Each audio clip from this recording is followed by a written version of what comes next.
Ladies and gentlemen, welcome back to the channel. I've got a serious question for you in this one, and I want you to be honest with me.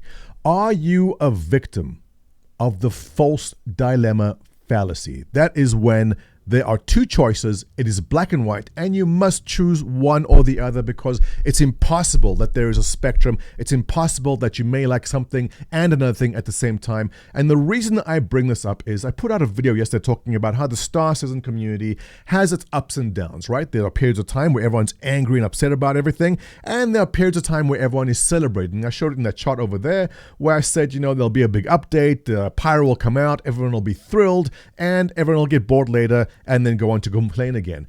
And there was an interesting comment, and I want to address it because I feel this is a fascinating topic to me. And this came from an individual named Traditional 9002. And he says the following: Montoya, I always check your White Knight channel whenever there is a Star Citizen controversy, and I have to laugh. Haha. I'll keep checking to see if your defense of this perpetual alpha tech demo dumpster fire ever wanes. Smiley face.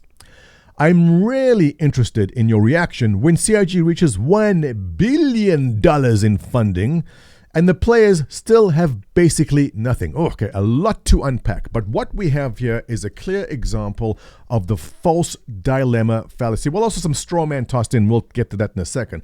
Essentially, this guy is saying that if you like Star Citizen, you must therefore defend every bad thing that they have done. It is impossible to like Star Citizen and also have issues with it. That's impossible. You can't do that. And what I find interesting in this is the mindset, but also I think also every accusation here is basically a confession.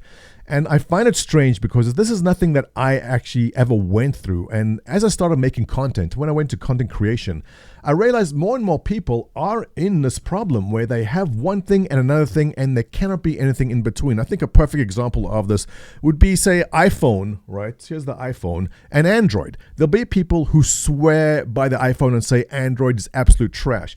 But, you know, I have an Android and I have an iPhone. iPhone is for family, Android is for business. And I find it weird that people will put so much effort into trying to discredit one thing over another thing because there cannot be in the middle ground.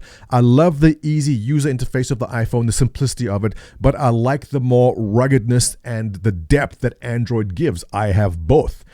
Same thing come to, let's say, you see it with Xbox and PS5. You'll be people who will die by the sword and say, my console is the best one. There cannot ever be another console. I find it so weird people do that. More recently now with Starfield versus Star Citizen. How many times, how many posts or tweets or videos have you seen about how Starfield is going to kill Star Citizen? Because it is impossible that you will like one game and another game. That false dilemma drives me nuts. I don't understand how people live their lives believing this kind of thing. And so we have this guy here saying, hey, I always check your White Knight channel. All right, so Strawman there, he's basically setting me up so he can knock me down. He's saying that because you like Star Citizen, you are a White Knight.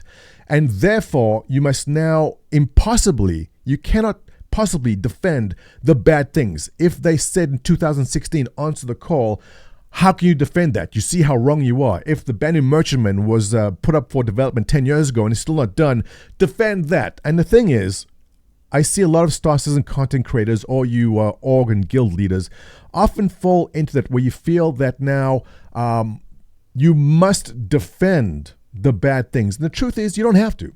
You don't have to. Star Citizen CIG has done plenty of bad things in their time. And don't feel the urge or the need to defend the bad things because you can't. When they said 2016 Answer the Call, we're coming out with Squadron 42 and it didn't come out, there's no defending that. And I don't know a single content creator will say, yeah, I can defend that. You cannot. When they say, here's a Banu Merchantman for sale and guys, buy this now because we're going to make the ship soon and it's 10 years later and it's not there, there is no defending that, right? But on top of that, what he's saying here is the defense of a perpetual alpha tech demo dumpster fire. Look, I said in my last video, and we saw this. The example was that guy, he said he's been playing for 10 years, right? And he's unsubscribing now. You do what you got to do. If 10 years is your limit and you are done, then take a break. uninstall, come back when there's something else. There's no defending that. You do what you need to do. Actually, let's just stop and take a look at we'll start with the last paragraph and work backwards from there. I'm actually really interested in your reaction when CIG reaches 1 billion in funding and the players have basically nothing. All right, starting with the last comment, they have basically nothing. What is nothing? Look no further than Starfield right now, all right? Starfield has said that you will have your spaceship and you can go walk inside your spaceship and you can land on moons and planets and explore. People are so hyped up to get into their spaceship and go fly to a planet and land on that planet or moon and explore it. Guess what? Star Citizen had that for years already, right? We've had that for years. The excitement people have for a feature that Star Citizen had for a long time is amazing. And the thing is that because we've been, I guess it's like watching a pot of water trying to boil, right? Because we've been watching it for so long, it feels like it's taking long. But what we have right now in Star Citizen is going to blow the minds of all these players who go and play Starfield right now. And as for reaching 1 billion funding, absolutely, that's going to happen. Look, in another 3 or 4 years from now, if funding is at the current rate to do another 100 million per year, they will reach 1 billion. And I said before, Star Citizen will crack all the records for longest production and most expensive game ever made, and it will hit 1 billion in funding. Going to the middle paragraph here, he says he'll keep checking my defense of the perpetual alpha. There is no defending it. There's no reason to defend it. There is not a single person backing Star Citizen that is happy that it's taken so long. There's no one happy about it. But what they have is keeping a lot of people engaged. What we have right now is keeping a lot of new Spacem fans who will come from Starfield and go, holy crap, I can fly my spaceship, land it anywhere versus Starfield, and explore any moon, anywhere, at any location versus landing down on rails like it will in Starfield. The technology is impressive, but there's no need to defend that's taken this long. There's no need to defend that they said in 2016 answer the call and nothing happened after that. There's no defending that. There is not a single person in Star Citizen that will say, yes, I can defend that. No, you cannot. They are taking a long time. It is a perpetual alpha tech demo. But as being a dumpster fire, I mean, that depends on how interested or disinterested you are. And as we explained in the beginning, it comes and goes in waves. And off to the first paragraph now, let's check your White Knight channel. Look, the straw man issue is a simple one. It's accusing someone of being something so you can knock them down.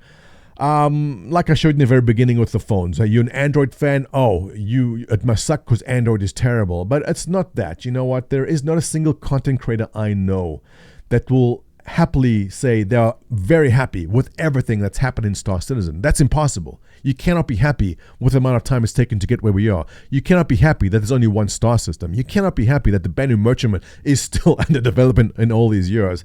So if you are like this guy here, Traditional 9002, where you fell into the false dilemma fallacy, where you must, if you like one thing, you must hate another thing, or if you like one thing, you must defend it to the death. It's very sad. It's very sad to see people that fall into this mindset because it probably applies to all areas of their life too. And nothing is worse. And I'm sure you've lost friends and family, or you've lost contact with friends and family due to politics. And it's the guys like this which are the issue. Also, where if you believe more in one party, you must hate everything about another party. And that is not true.